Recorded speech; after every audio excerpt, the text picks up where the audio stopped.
Down at the Monday is Mine Car Wash, we wash cars. Come down right now. We can get you wrapped up, clinked up, swagged up for $700. If you don't like that price, then fuck you. This is brought to you by Big Red Chewing Gum. Only the hottest gum go in your mouth. I'm not fucking playing. Back to the motherfucking show. Hello, everybody. Welcome back to Monday is Mine. I am Big Hallelujah. I am your host, and let's get right into it. Shannon Sharpe. You don't know who Shannon Sharpe is. He is a now podcasting sports analyst, but in the past was a Hall of Fame tight end for the Denver Broncos and the fucking Baltimore Ravens. He was very good at being a tight end. He's also really good at doing interviews. His nightcap shit has a lot of people watching it, and he did the Cat Williams interview. If you also don't know who I'm talking about through all these descriptors, he's that really freaky uncle that be smoking the Black and Milds, smoking the swishers with no weed in it. Shannon Sharpe has a lot going on right now, namely a civil lawsuit for like $50 million from a past, I guess, lover. This is crazy what's going on right now. Shannon Sharpe obviously says he did not commit anything wrong. It's a civil lawsuit, not any criminal charges going on. But let me say this, guys. That nigga is like almost 60. That girl is like barely 20. It was like 21. She not even in, like she just stepped into the fucking the unknown void that is being 20 years old. What the fuck do they have in common? What in the world could they talk about? Shannon Sharpe was alive when there was no color on TVs. If you told somebody that now, they would probably smack the shit out you, bro. They don't know nothing. Bro, when that girl was a child, the only TV she knew was a flat screen, son. She didn't even know that you once had to crank that motherfucker to turn the channel. There's nothing that you niggas have to talk about. So this is just crazy, man. You've lived a long life, Shannon. You chose, I'm not gonna get married. I'm gonna keep fucking these random ass internet hoes. And hey, look, man, to each his own. Right? But here you are. You've opened the door to such foolishness that now you have this sitting on your doorstep. I saw those text messages. They were crazy, man. They were nuts. That girl was talking about, I want you a big black this and big black that. And they were almost as bad as Tiger Woods. Tiger Woods is the text that got leaked. Remember those? Those were bad. I'm gonna be honest with you, Shannon. You got some nut shit going on, dog. That girl was maybe 2 steps away from calling you a nigga, bro. Real rap, live on air. She was gonna say that shit. This is nonsense, guys. What does Ocho Cinco think about all this, man? Shannon Sharpe came out and said this is a shakedown from Tony Busby, the guy who sued Jay-Z. Jay-Z was like, man, listen, if y'all think I did this shit, why is it a civil case? Take it to criminal if I've committed such crimes. And they was like, damn. And they dropped that shit. Now, I ain't saying Jay-Z ain't do that shit. but for some reason, they haven't done the same they did with Jay-Z. That nigga said, I ain't do it. They're like, nah, we pushing this one. He said they got the clip of a sex tape, a 10-second clip or a 30-second clip that's going to make him look crazy out of a 10-minute video. And he don't have the 10-minute video. My question is, why is there a video, man? And while we here, I'm gonna go ahead and say this for those in the back. That time where Shannon Sharpe was fucking on Instagram Live and it was an accident, that was not an accident, guys. Shannon Sharpe hit the live button and started fucking. There's no way. Have you ever tried to go live on Instagram? There's like 3 prompts before you could actually go live, bro. That shit was cap. That nigga, and he said the girl name like 4 times. When have you ever been fucking a girl, you say her name more than twice? Come on, son. Once, fine. 2, also fine. 3, you wildin', bro. Where's the bug? He has a bug in the room. He's got a camera. It's a camera rolling. Check the teddy bear. It's in the teddy bear. Nigga said her name. That's how you get niggas locked up if you got a wire on and you selling drugs. Yeah, Shamar, right? Yup. Yo, Shamar, you got them drugs? Shamar, you got them bricks? Shamar, when you killed that nigga? He said her name like 6 times, bro. What are we talking about? I've never had the sweet release of ejaculation and thought, man, let me start saying her name a bunch. Never in my life. And I'm not even gonna put names out there. But just know, I'm thinking about you, Kay.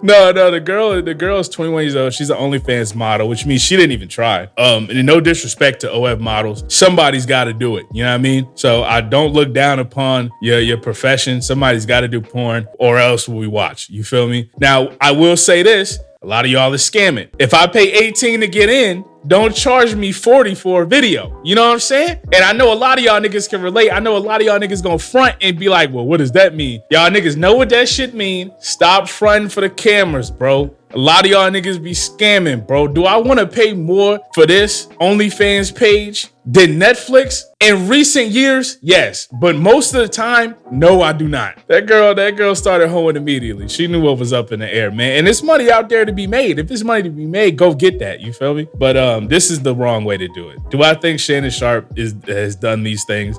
Listen, I've done media a long time. You're not going to get me to say whether he did that shit or not anyway.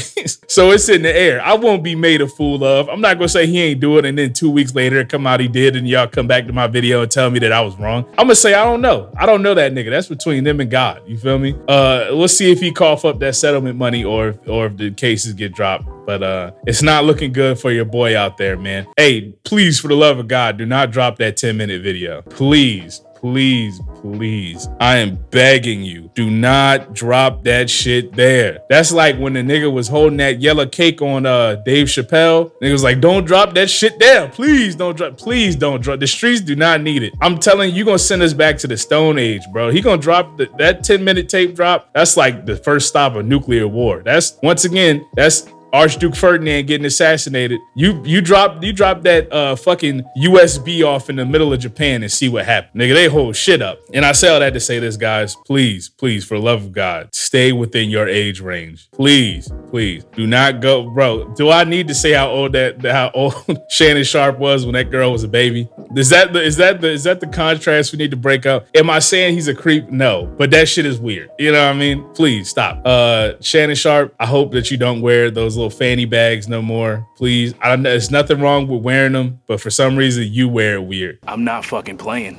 Back to the motherfucking show. SHEDEUR Sanders has finally been drafted. He is going to the Cleveland Browns. This is a very Cleveland Browns draft pick. He slid generationally far. He was like supposed to be like a top 5 draft pick next to like Cam Ward, and then they passed on him. And then the way draft rooms work in the NFL, if like a player gets passed on by a lot, now the next team is in so much pressure to be like, well, do we get him? Well, why did they pass on him? Is something wrong with him? Well, we just won't get him. And he just fell and fell and fell and fell. And he's finally drafted to the Browns. The Browns passed on him twice and they were finally like, yeah, well, fuck it. Let's just get him, I guess. Same organization that paid Deshaun Watson all that money. And now Deshaun Watson is never going to play again. So, hey, they call it a swing and a miss, but that's generational. Like, that's like a bunch of swings and misses. 55 swings and misses, to be exact. What does 55 represent? Go look it up. But yeah, man, is it racism? I saw a lot of people attribute it to racism. I'm going to say yes. Now, I know that's going to be very hard to explain to the people out there that are going to be like purposefully obtuse on why it's racist. They're going to tell me most of the league is black. That's very true. Hey, you want to know who else is mostly black? And bear with me here because I know the retort, but slavery, guys. Now listen, am I saying that NFL players are slaves? No, they get paid handsomely, right? But they also have to be pretty docile. They can't really say anything or crazy back to the owners or anything like that, or act any way out of ordinary, or else they're gone. Don't believe me? You know, go look at like fucking. I can't. You have to be generationally talented to call your coach a bitch. You have to be Antonio Brown level of talent, you know? And if you're not, you probably just won't play in the league, guys. If you don't need the money, they probably just don't really, want you to play for them. It's crazy. Could you call it collusion? Absolutely. Is there anything wrong with being cocky, guys? Like really, like ask yourself, is being cocky enough for you to like not draft I'm not even calling him a generational talent, better than fucking Tyler Schlaw, nigga? Is being cocky that bad? Do you take a quarterback who can't make routine throws over a quarterback who can, just because the quarterback who can is cocky? In a perfect world, I understand you say, yeah, I don't want any cocky people on my team. I'm gonna tell you this, dude, the best players in the world, i.e. everybody in the NFL, is cocky. Nobody has ever made it to the NFL and not been cocky. You're in some way cocky. You have to be. You've beaten so many people at so many things. At some point, you're gonna think, man, I'm really good. There you go. You've exhibited cockiness. I don't even like saying that word. So just to say you need to be humble, you don't always have to be humble, man. Tom Brady is not humble. The best quarterback to have ever played the game is not humble.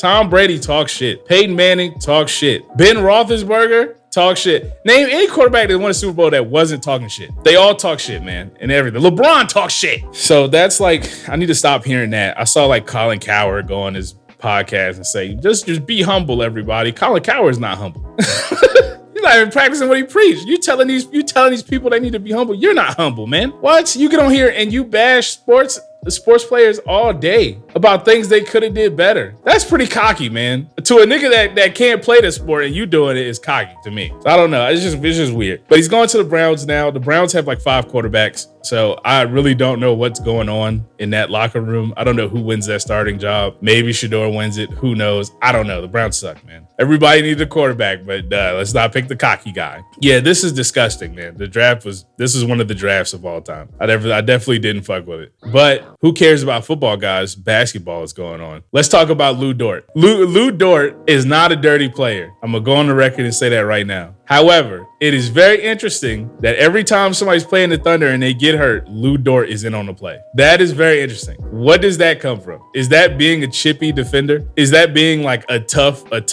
stop? You know, who knows, right? But for some reason, when somebody tears an ACL, bruises a thumb, gets hurt in any way, you look over, there's Lou Dort with his hands in the air. What's going on there, guys? Ja Morant, the Grizzlies were finally winning a game against the Thunder. And this shit shouldn't even be on the TV anymore because they just begin slaughtered. And then Ja Morant and his teammate are going down the court for a fast break. Lou Dort is in on the play, and you know what happened. I will say this.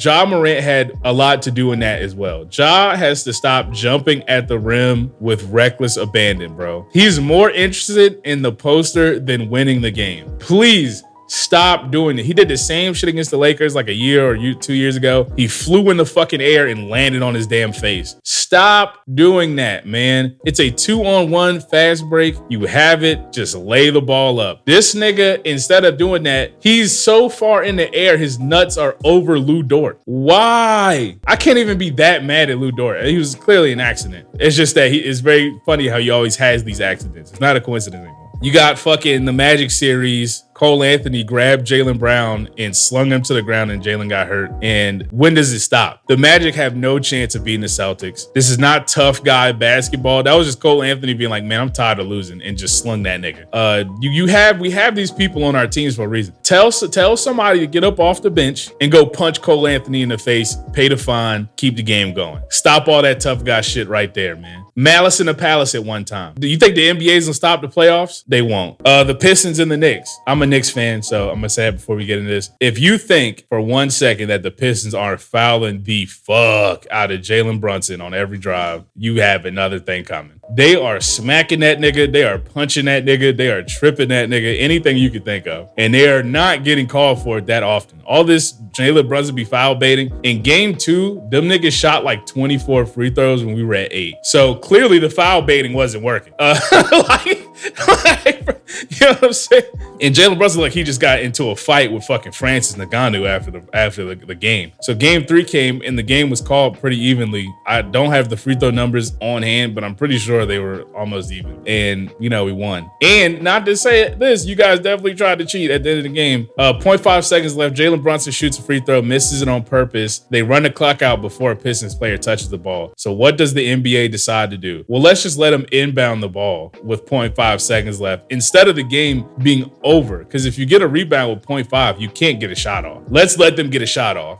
Luckily, their fucking rookie jumps up. He's like 6, whatever. Jumps up both feet in the air and launches the ball out of bounds. I'm like, okay, well, I'd kill myself. Throws the game away. Had a chance to win or tie, and he throws the game away. Very cool. Knicks win 2-1. I think Knicks win this series, and then the Celtics are unfortunately very beat up, and you can only blame the Magic, who are like, well, fuck it, we not gonna win, we gonna kill these niggas. And that's real basketball right there. That's what y'all old niggas want to see, right? Niggas just getting ripped out of the air. They probably hype as a bitch watching these playoffs. I don't think the Thunder are winning the chip, guys, and I'll end it on that note. I love you guys. I am Big Hallelujah. This is Monday is Mine. If you want to say something about me not liking the NFL for SHEDEUR Sanders falling that far in the draft, please comment. I will respond, maybe. Everybody else, I love you guys, man. I'll see you next week. Like, comment, subscribe. Go to the Patreon, man. Monday is yours. We'll be on there. We are responding to shit. And shit is going to get real wicked out here, man. I mean that in all ways. Bye. Welcome back to Monday is Mine. Shut your mouth. Friday was SmackDown, the first SmackDown after WrestleMania. And I'm not going to lie to y'all, SmackDown smoked the fuck out of Raw. Holy shit. Man, Jacob Fatu came out with his title. Solo was like, Jacob's only here for me. Solo was like, hey man, shut the fuck up. And it was very cool. Drew McIntyre came out. A whole bunch of everybody, LA Knight came out. Everybody started fighting. And then Jacob Fatu, for really no reason, because you don't got beef with none of these niggas. They all want the title, but none of them's like talking shit to you.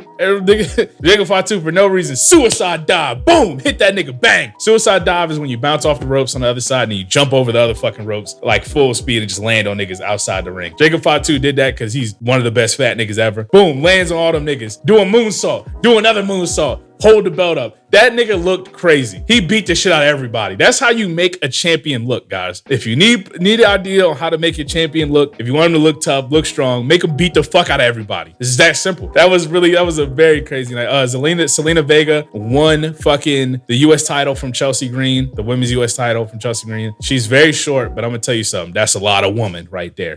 Listen to her talk. Her voice. Don't get me started. Aleister Black returned to the WWE, and Miz was giving a pretty good promo about how he keeps getting passed up. He was like, what do I need to get famous? Do I need to put on a fucking lucha mask and call myself Ray? Almost racist. Aleister Black came out to his music, which sounded very good. The new intros for people are sounding very good. Deaf Rebel sucks. Them niggas might be deaf. And in the very rare case that they are deaf, I want to say I did not mean that in an offensive way. But Aleister Black came out with the shit that raised up. He looked cool as fuck. Walked out there, didn't say a fucking word, stared at Miz. Miz walked towards him. He hit the nigga with Black Mass. What is Black Mass? It's a spinning roundhouse kick straight to your fucking dome piece. Miz ate that bitch and died. Immediately laid on the floor. Aleister Black then sat crisscross applesauce over this nigga's lifeless body. It was very cool. The main event was probably one of the best TLC matches I've ever seen in my entire life, barring Hardy Boys, Dudley Boys, Christian and Edge. Table match at WrestleMania. That shit will never be topped. The nigga Edge speared a nigga off the fucking shit while he was Jeff Hardy off. I can't remember who he speared. Speared one of them niggas off the belt shit, hanging in midair and landed on the ground. It was like, you let JR tell it, it was 50 feet in the fucking air. But it was Street Profits, DIY, Motor City Machine Guns. I don't like Motor City Machine Guns. Them niggas look like two pieces of another nigga. But they had a great match. Street Profits went crazy. Montez Ford could be the face of the company. Freak athletic. Very good on the mic. I mean, the nigga oozes charisma. Pause, maybe. I don't know. And he controls the crowd so well, man. They were booing this nigga in France, and by the time he was leaving, they were screaming for him. He controls the crowd very well. And he with Bianca Belair. What more do I need to say? Am I glazing? A little bit. Montez Ford, one half of the Street Profits. They're outside. They got a spot. There's a bunch of crazy spots in this match. At one point, DIY puts a chair on one of the fucking Motor City Machine Guns and fucking hits that chair with another chair. That shit was ridiculous. They're outside the ring. Montez Ford goes over to a fan and grabs his prosthetic leg. The guy's screaming, use my leg. Montez walks over and grabs the prosthetic leg and beats Ciampa's ass with it and throws it back to the fan. The crowd goes fucking ballistic, bro. Everybody is screaming. This nigga do the taunt. Everybody in the crowd do the taunt. Ciampa at some point is getting ready to give, I think it's called like the Northern Lights, whatever his finisher is, to Montez Ford on a ladder that's outside the ring, hanging like this. He do it, the ladder snaps in half. It's fucking crazy. Fucking Montez Ford frog splashes a nigga through the table. They do the Motor City Machine Guns they tag finisher on a table outside the fucking ring. So niggas just go everywhere. The table breaks. The ending of the match, you got fucking Montez Ford climbing up the ladder. Ciampa or somebody else on the other side, can't remember. But eventually Montez Ford gets pulled down by Johnny, and Johnny puts him in the ladder and super kicks this nigga while he is in the ladder. So the nigga is dead like fucking Jesus or some shit in the ladder. So Johnny climbs the ladder and one of the Motor City Machine Guns climbs the ladder. And then fucking Montez Ford, in some shit I've never seen done before, climbs the side of the ladder. So it's 3 niggas on the ladder. He knocks both them niggas off the ladder and he grabs the belt. They retain. Street Profits retain. I almost forgot. Angelo Dawkins speared a nigga off the ladder through a table. Why was this not at WrestleMania, guys? Why did I have to sit there and watch Pooh Day to get they fucking belts from the goddamn War Raiders? No disrespect to the War Raiders. They're pretty good at wrestling. But the New Day fucking sucks, guys. Kofi Kingston is horrible and his Xavier Woods is no better. Xavier Woods had a better porn career. Don't look it up. Don't look it up. Don't look it up. But yeah, no. Wade Barrett did a really good job commentating. He said these guys are angry that they weren't at WrestleMania, and they should be. That was a WrestleMania-worthy match. If that was at WrestleMania, Montez Ford would be pushed to the moon. And I say all that to say this. So there's 2 takeaways I have from these two shows after WrestleMania. 1, Triple H is being carried hard by Paul Heyman, and there's no way around it. Paul Heyman has been involved in both the main storylines, maybe 4 or 5 of the last main storylines in WWE, and that's just, it is what it is. He's the focal point, more so than the stars, and Triple H needs him, and that nigga should be getting paid $1 quadrillion, is what I would say if I didn't hear that roast footage of him being racist, and most of the WWE stars being racist. And then 2, Montez Ford could be the face of this company if they really wanted him to be, if he wanted to be. I don't know if it's him saying no or them saying no. Somebody saying no, and it is what it is. And those are my takeaways, man. That's how I feel right now. If you don't know what happened with the roast, WWE had a roast. It was supposed to be offline. No footage was supposed to be recorded. And they were just being racist. White people, when they hear the word roast now, when there's a celebrity roast, they're like, oh, we can say the N-word. And yeah, every wrestler that you could think of was there being weird. Sami Zayn was there being weird, guys. R-Truth was being weird. There's no way around it. The footage got uploaded because these boomers don't know how the internet works. You can take everybody's cell phone. I'm going to record that bitch some way, one way or another. Whether I got to wear the fucking don't mess with the Zohan spy glasses, dude, this shit is getting recorded. I love you guys. This has been Shut Your Mouth. Please comment if you fuck with wrestling. Let me know what's going on, how you're feeling about it, what you think of Montez Ford, what you think of Paul Heyman. Just get at me, dog. I'm here. I'll always be here. I love you. I'm Big Hallelujah. I'll see you guys next week.